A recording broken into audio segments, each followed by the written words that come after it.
আমাকে লামা বানিয়ে ছাড়বে, মালা উল্টালি লামা।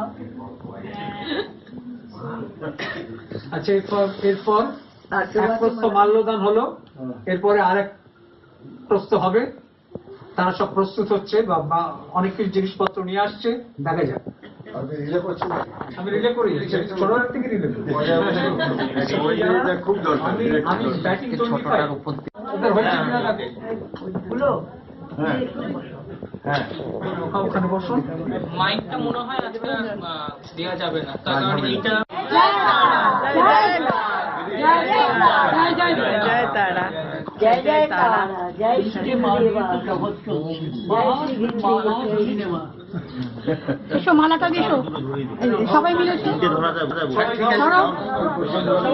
আমি আর যাচ্ছি না, আমি এখানে ছুঁয়ে আছি।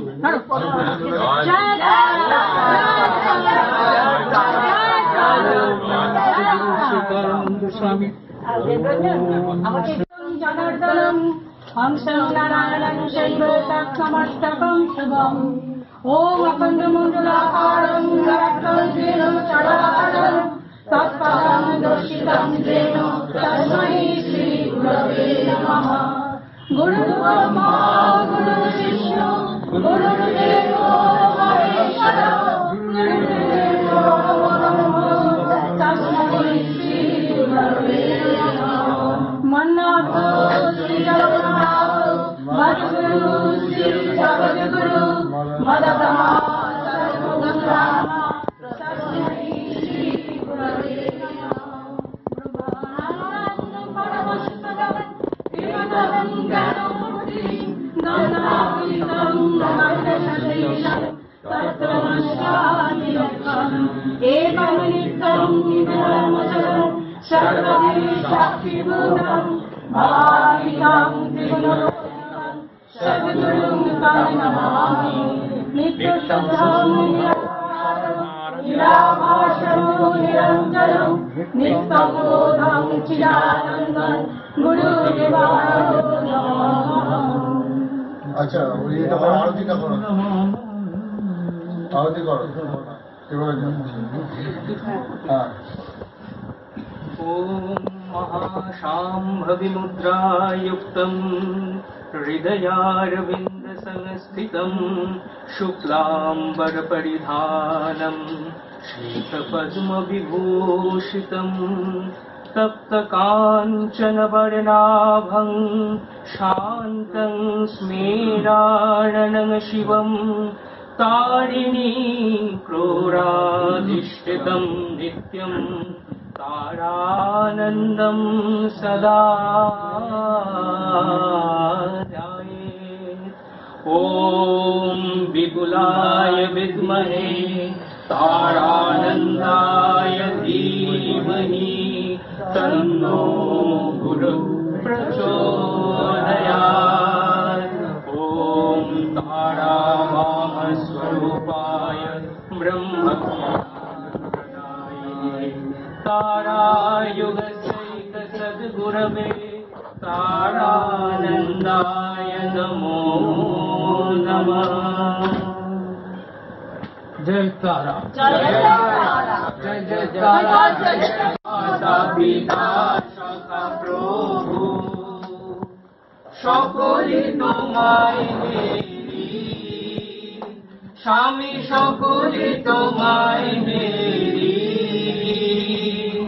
তুমি ছাড়া নাই কেহ ভুবনে, হৃদয়ে রয়েছ তাই গোপনে, অপরূপ মূরতি ধরি। জয় জয় তারানন্দ স্বামী, ছোটম শিবম সুন্দর হে, নির্গুণ ব্রহ্ম সনাতন হে, গুরু নির্গুণ ব্রহ্ম সনাতন হে, মাতৃক্রোড়ে তব স্থান নিত্য, নির্মল হয় জীবের চিত্ত, সেই রূপ স্মরণ করি। জয় জয় তারানন্দ স্বামী। এই অবতার বলিষ্ঠ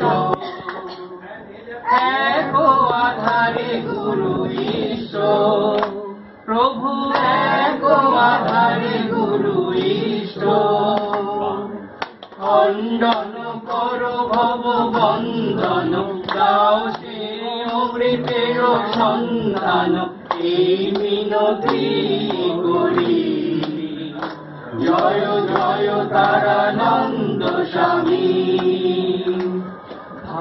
আর্ত জীবে তরিতে যে গুহায় নব নব রূপ ধরি আসিলে ধরায় প্রভু নব নব রূপ ধরি আসিলে ধরায় দিব্য লীলা করি প্রকাশ মধুর বচন করি বিকাশ করিলে গো কৃপা বিতরি জয় জয় তারানন্দ স্বামী দুর্বল অতি অসহায় আমি সকলিত জানো অন্তর জামি তুমি সকলিত জানো অন্তর জামি কৃপা কটাক্ষে তব কর পার দোষ যুক্ত এই আধার দিয়ে তব চরণ তরি জয় জয় তারানন্দ স্বামী ব্রহ্মাণ্ডের তুমি নায়ক শ্রীজগ পালক সংহারক প্রভু শ্রীজগ পালক সংহারক নাম তব ব্রহ্ম তারক অমর বিকার বিনাশক সেই মধু নাম শরী জয় জয় তারানন্দ স্বামী হে যোগীরাজ যোগেশ্বর পুরুষোত্তম তুমি ঈশ্বর প্রভু পুরুষোত্তম তুমি ঈশ্বর তুমি প্রচারক প্রেম শান্তি সুখদায়ক শুনুমি তোমারে শ্রীহরি জয় জয় তারানন্দ স্বামী। আজকে বাবার 84 কমপ্লিট করে 85-তে বাবা পা দিলেন, 85-তে পদার্পণ করলেন। 1935-এ বাবার জন্ম, সেহেতু 2019-এ বাবার 84 কমপ্লিট হলো। 84 কমপ্লিট হয় 85-তে পড়লেন। তা সেই জায়গায় দাঁড়িয়ে বাবাকে আজকে স্বাভাবিকভাবে সমস্ত বাবার শিষ্য ভক্তরা সকলে এসছেন। আর আমি এখানে বাবার প্রাচীনতম শিষ্য বলা যাবে না, প্রতুদা এখানে রয়েছে, প্রতুদা আমারও আগে, যদিও দীক্ষার দিক থেকে দেখতে গেলে মানে আমার সেখানে অভিজ্ঞতাটা অনেকটা বেশি, 5 বছর বয়সে দীক্ষা পেয়েছি কিনা। তা সাধারণত প্রত্যেকটা যে অনুষ্ঠান, প্রায় প্রতিটা অনুষ্ঠানই আমাদের শরণাগত সম্প্রদায়ের যে ইউটিউব চ্যানেল, তাদের বাবার প্রায় সবকটা জন্মদিনের বক্তৃতাই দেওয়া হয়েছে। তা এখন সেইগুলো কিছু বলতে গেলে সবাই বলবে ওইখানে বলেছিলে আবার এইখানে বললে, কাজে আজকে একটা সম্পূর্ণ নতুন একটা ঘটনার কথা বলছি। নতুন ঘটনা মানে যেটা বইতে লেখা হয়েছে কিন্তু আগে বলা হয়নি আমার মুখে। এটা হচ্ছে 1983 সাল। এমনিতে প্রত্যেকেই জানে যে বাবার মতাদর্শে এবং বাবাকে দেখেই আমার বড় হওয়া এবং সবকিছু মোটামুটি বাবার আদর্শ সামনে রেখে আমরা তখন 1983 সালে গিয়েছিলাম দার্জিলিংয়ে। দার্জিলিং সেই প্রথম আমার হিমালয় দেখা, প্রথম সেই পাহাড়ের সাথে পরিচয়, প্রথম ঝর্ণা, সবকিছুই সে আমার প্রথম দেখায় খুব অবাক হয়ে দেখছিলাম। মনটা একটা আলাদা আবেগে ভরেছিল, আলাদা আবেগের আবেশে। তা সেইখানে একদিন আমার মা গেছিলেন, মাসি গেছিলেন, বাবার আমি তো ছিলামই। তা মাসে একদিন কিছু মার্কেটিং এ গিয়েছিলেন আর কি। ওই সাধারণত কোথাও গেলে মার আর কি একটা ব্যাপার থাকে যে সবাইকে কিছু দেওয়ার জন্য সেটার দিকে মার্কেটিং করতে বেরোবে। আর আমি মার্কেটিং এর ধারে কাছে যাই না, কারণ ওই একটা দোকানে যাবে, আবার আরেকটা দোকানে যাবে, এইটা কিনবে ওটা কিনবে, সময় নষ্ট মনে হয়। এই ওই সময় বলছি একটু জব করলে বা একটু লিখলে বা একটু বাবার সাথে গল্প করলে কাজে দেবে। সেদিন ওইখানেই রয়েছি, চারদিকে মেঘ দিয়ে ঢাকা আর কি, দার্জিলিং মেঘলা পরিবেশ। তা ওখানে একটা সাইডে বসে রয়েছি, আর বাবা তখন ঘরের মধ্যে বসে বসে লিখছিলেন। তা সেখানে বসে আমি ভাবছিলাম যে কি করা যায়, কি খেলা টেলা যায় কিনা। তা তখন তো 3-4 দিন টানা মেঘলা ছিল আর কি দার্জিলিং এ।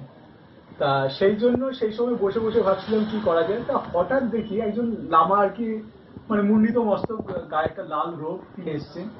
তা আমার দিকে চেয়ে একবার ইঙ্গিত করলি, কি একটা বললেন বুঝতে পারলাম না, ওদের ভাষা তো আমি বুঝি না। আমি বললাম কি বলতে চাইছি, উনি আবার আমার ভাষা বুঝতে পারলেন না, দুজনে কেউই কারোর ভাষা বুঝতে পারলাম না। তো উনি এরকম একটু দেখালেন, জল চাইছেন। হ্যাঁ, দৌড়ে গিয়ে হোটেলের যে জগটা ছিল, জগটা নিয়ে এসে দিলাম ওনাকে। উনি ওটা থেকে একটু জল পান করলেন, তারপরে আমার মাথায় হাত দিয়ে চলে গেলেন। আর তারপরে এক অদ্ভুত একটা ব্যাপার হলো, তখন আমি চারদিকে মানে প্রতিটা যে মানুষ দেখছি, প্রতিটা মানুষকে যেন মনে হচ্ছে আমি যেন ওটা, যে নেপালি মেয়েটা কাঁধে বাচ্চা নিয়ে যাচ্ছে, মনে হচ্ছে বাচ্চা হয়ে আমি যেন ওইখানটায় রয়েছি, আমি যেন সাথে যাচ্ছি।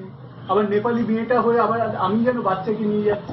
দূরে পাহাড়টাও যেন আমি, যে ভিতরে আশেপাশে যে লোকগুলো চলাচল করছে তারাও যেন আমি, এই যে লামা চলে গেলেন উনিও যেন আমি। কি হলো, মাথাটা খারাপ হয়ে গেল নাকি, কি সমস্ত উল্টোপাল্টা ভাবছি, এরকম তো হওয়ার কিছু কথা না। তখন আমার বয়স হচ্ছে 1983, ধরুন 11 বছর জাজ বয়স। এরকম অদ্ভুত সমস্ত ব্যাপার আর কি। তারপরে বাবাকে এসে আমি বললাম, বাবাকে তখন এসে বললাম আমি আর কি, যে বাবা এটা একটা কিরকম একটা অদ্ভুত ব্যাপার হচ্ছে। তা এটা কি হলো, মানে এটা কি কোনো ভূতে পাওয়া বা এরকম কিছু ব্যাপার, এরকম তো কখনো হয় না।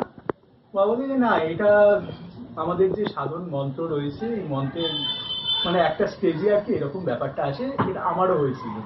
তা তখন বাবা বললেন আর কি তার জীবনের একটা অভিজ্ঞতার কথা। যখন বাবা কলেজে রয়েছেন আর কি তখন, তা সেইখানে এই সময় এইরকম একটা অদ্ভুত ব্যাপার হয়েছিল।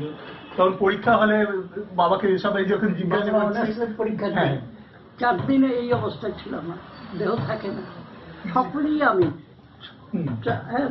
ট্রাম, বাস, গাড়ি ঘোড়া, গাছের থেকে পাতা পড়ছে ঝরে, পাতার উপর দিয়ে গাড়িগুলো যাচ্ছে, আমার মনে হচ্ছে আমার প্রচন্ড লাগছে। এই অবস্থায় আমি সব এক্সামিনার এসেছে, তারপরে খাতা দিচ্ছে, দিচ্ছে, আমি আমাকে খাতা দিচ্ছি, সব আমি। এই অবস্থায় 4 দিন ছিল, দেহ চলে যায়। বিশ্বানুভূতি বলে, সর্বানুভূতি বলে, অর্থাৎ নিজেকে বিশ্বের মধ্যে মিশিয়ে দিয়েছে। আমি তো সব অ্যাকচুয়ালি যখন সিদ্ধি লাভ করবে দেখবে আই অ্যাম ইন অল, আমি সব, I am what I am. কাজে এই অবস্থা লাভ হলে 11 দিনের বেশি দেহ থাকে না। আমাকে পরে একজন সিদ্ধ মহাপুরুষ doctor Radhakanta Mukhopadhyay, Lucknow university vice chancellor, Dilip Kumar Roy তার বাড়িতে গেছে, রবীন্দ্রনাথ তার বাড়িতে গেছে, সেই বাড়িতে আমিও ছিলাম। তার গীতা গ্রিস ক্লাসিক কন্টেম্পলেশনের ট্রান্সলেশনটা আমার করা। তা তিনি বলেছিলেন যে এই বিশ্বানুভূতি অবস্থা থাকলে 6 থেকে 7 দিনের মধ্যে দেহত্যাগ হয়ে যায়। তারা মা তোমাকে বাঁচিয়ে দিয়েছেন, কারণ তোমাকে নিয়ে জগতে অনেক বড় কাজ হবে, সেই জন্য মা তোমাকে রক্ষা করেছে। তা বিএ অনার্সের তখন পরীক্ষা দিচ্ছি, এই অবস্থায় 4 দিন পরীক্ষা দিয়েছি। তা কিন্তু সবই দেখছি আমি। তারপর দেখছি কলম আমি, চেয়ার আমি, সব আমি, খাতা আমি, কোশ্চেন আমি, অ্যান্সার আমি। কয়েকবার জীবনে ঘটেছে। নাম বলে গিয়েছিলেন। তা সেই যে ঘটনাটাই, তার বাবা আমাকে তখন বললেন, এটা সব থেকে ভালো হলো বাবার মুখেই শোনা গেল, যার জন্য আমাকে ওইটা আর আগে করে বলতে হলো না। তা তারপরে আমি বাবাকে বললাম তাহলে এখন কি করব। তা বাবা বলে যে এই অবস্থা তো বেশি দিন থাকলে দেহ থাকবে না। বাবা আমাকে একটা মন্ত্র দিয়ে দিলেন, সেই মন্ত্রটা জপ করতে লাগলাম। সেটা করতে করতে দিন 2-এর মধ্যে ওটা কমে গেল। আর তারপরে যখন দার্জিলিং এ টাইগার হিলে গিয়েছি, সেইখানেও দেখি সেই রকম অবস্থা আর কি। সূর্যোদয় হচ্ছে, সূর্যও আমি, ওইদিকে মেঘও আমি, মেঘের মধ্যে থেকে সূর্যের যে কিরণ ছোটা এসে পড়ছে কাঞ্চনজঙ্ঘার উপরে, ঝকমক করছে শিকড়গুলো, 7 রঙের খেলা, সেগুলোও যেন আমি। এক অদ্ভুত ব্যাপার আর কি। এমনকি যে ট্রাকটায় যাচ্ছি, ট্রাকটাও আমি, ড্রাইভারটাও আমি, লোকজনগুলো সেগুলোও আমি। সে যাই হোক, তারপরে সে বাবা সেই মন্ত্রেই আস্তে আস্তে সেটা কাজ হলো। এখন ব্যাপারটা হচ্ছে কি, এই ব্যাপারটা যে খুব একটা দুষ্প্রাপ্য ব্যাপার বা অন্য কারোর হতে পারে না, শুধু আমারই হলো এইটা, সেরকম নয়।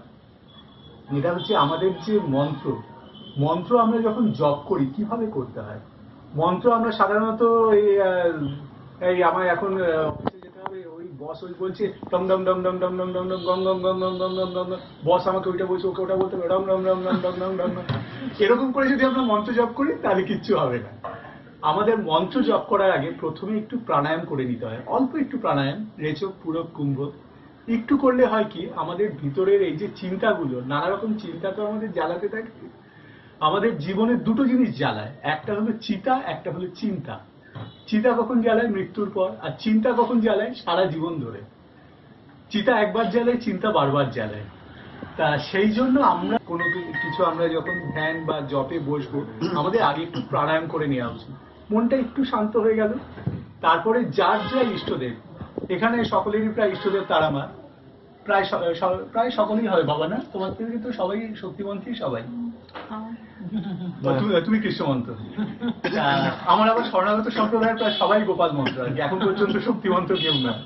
তাই যাই হোক, যার যে ইষ্ট, সেই ইষ্টকে নিজের মনের অনাহত চক্রে ভাবতে পারো বা আজ্ঞা চক্রে ভাবতে পারো, ভেবে সেখানে তাকে জপ করে যাওয়া।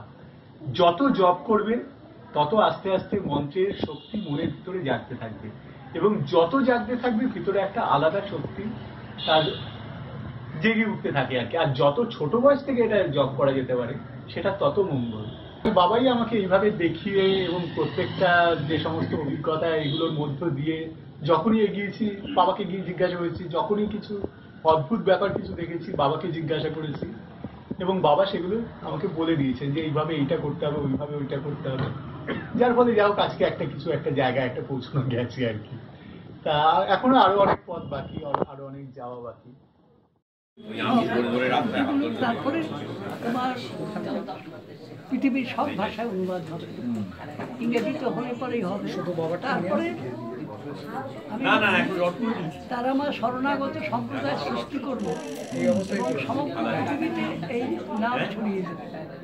এটার জন্যই আসা, কারণ সত্য চেতা দাপন করিতে কেউ মায়ের নাম প্রচার করে না। বেদ, বেদান্ত, উপনিষদ, যোগ, তন্ত্র, পুরাণ সব প্রচার হয়েছে। বিবেকানন্দ আমেরিকায় গিয়ে বেদান্ত প্রচার করলেন, একবারও মায়ের নাম নেয়নি।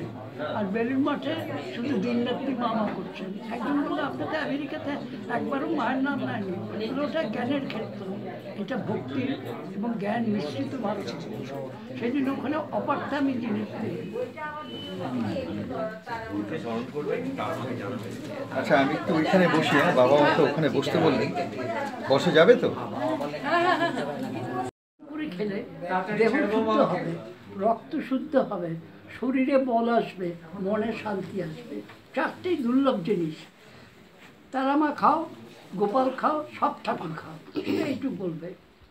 তাতে দেহ শুদ্ধ হবে, রক্ত শুদ্ধ হবে, মনে শান্তি, এটা মনে রেখে সবসময় আনন্দ কারোর দোষ দেখবে না, নিজের সকলের গুণ দেখবে, তাতে তুমি গুণময় হয়ে যাবে।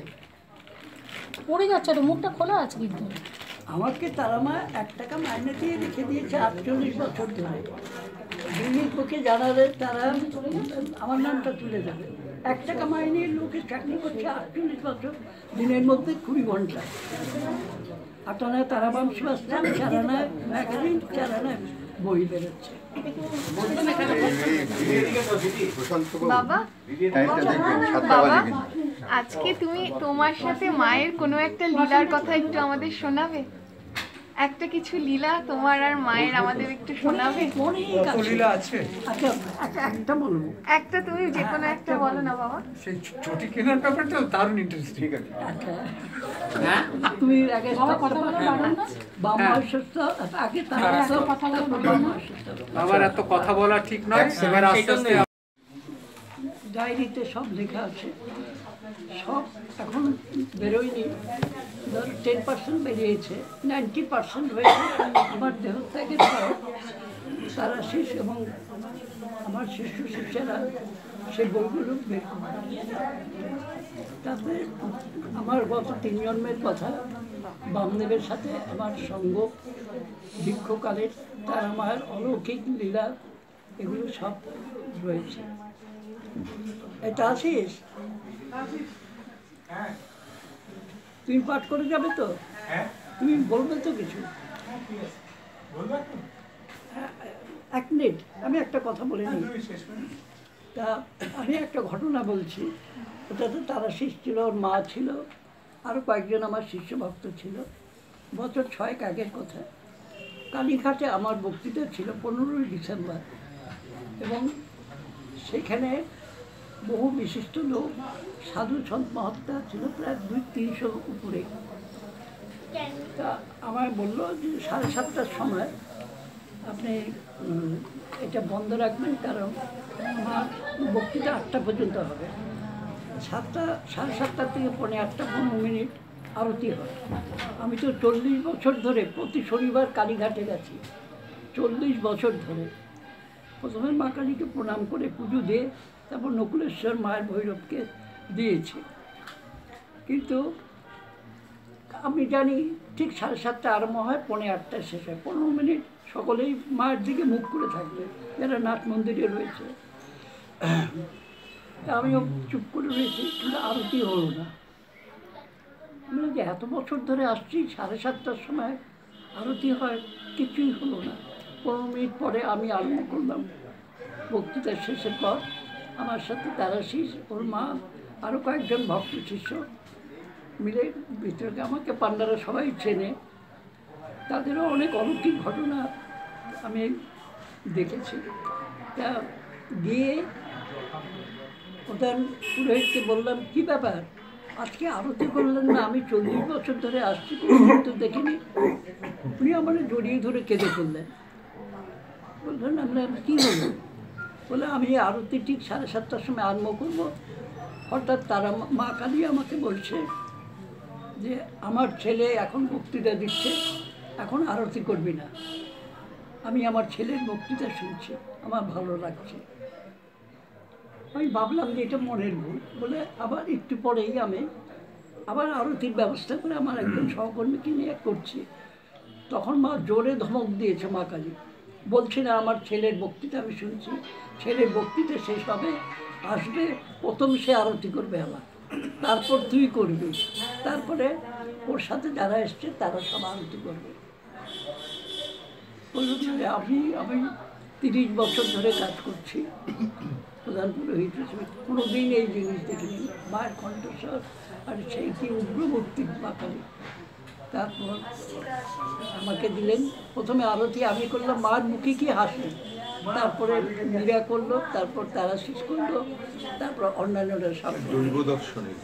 এই যে দেখো মা, এই যে কৃপা, তারা আমার কৃপা দিনের বেলা পেয়েছে, দেহ থাকে না। পুরী জগন্নাথের কৃপা পেয়েছি, মা বিমলার মন্ত্র পেয়েছি। তা এই যে জিনিসগুলো সব এই অলৌকিক জিনিস, এই লিখলেই মাকে শুধু ভালোবেসে থাকবে। তা শেষ, এরপরে গান আরম্ভ হবে, তারপর অনুষ্ঠান শেষ হবে। তুমি এসো, তারপর তুমি আমাদের জন্মদিনে গত 100 বছরের উপরে আজ কোনো আমি তোমার চলিব না তো সংসারও কাজে। আমার বাবা রবীন্দ্রনাথের খুব অন্তরঙ্গ ছিলেন। রবীন্দ্রনাথের এই গানটা বাবা বাড়িতে প্রচার করলেন। বাবা চলে এসো,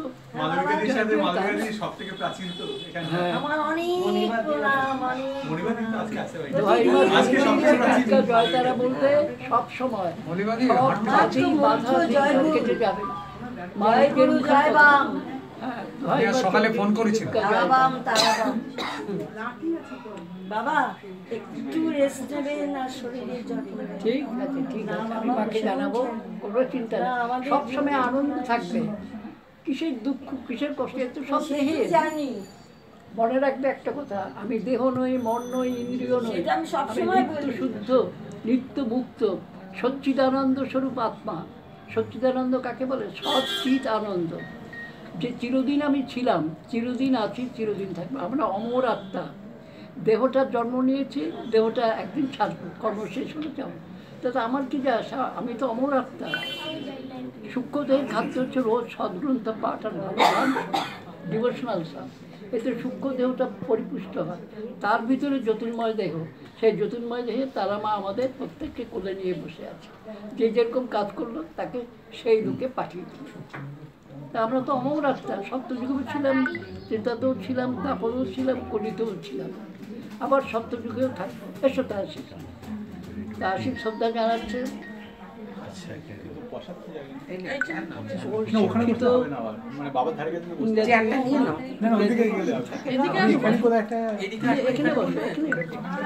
এখানে দাঁড়িয়ে বলবে না বসে বলবো? না না, চেয়ারের জন্য না, এখানটায় বসলে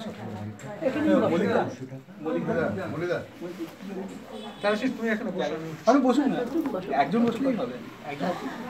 আচ্ছা তন্ময়, এইটাতে একটু বড় করে দাও, এটা অনেকক্ষণ চার্জ দিয়ে নিয়েছি, কিছুটা হয়ে যাবে আর কি মোটামুটি। কতক্ষণ টাইম? 5 মিনিট। জগৎ থেকে আমি এসেছি একা, আমি রয়েছি একা, যাব একা জগৎ থেকে, আমি এসেছি একা। সামনে আমার দুঃখের আধার, সামনে আমার দুঃখের আধার, সেই পারাবার পার হব আমি, সেই পারাবার পার হব, পার হব হাসি মুখে, আমি এসেছি একা, আমি রয়েছি একা, যাব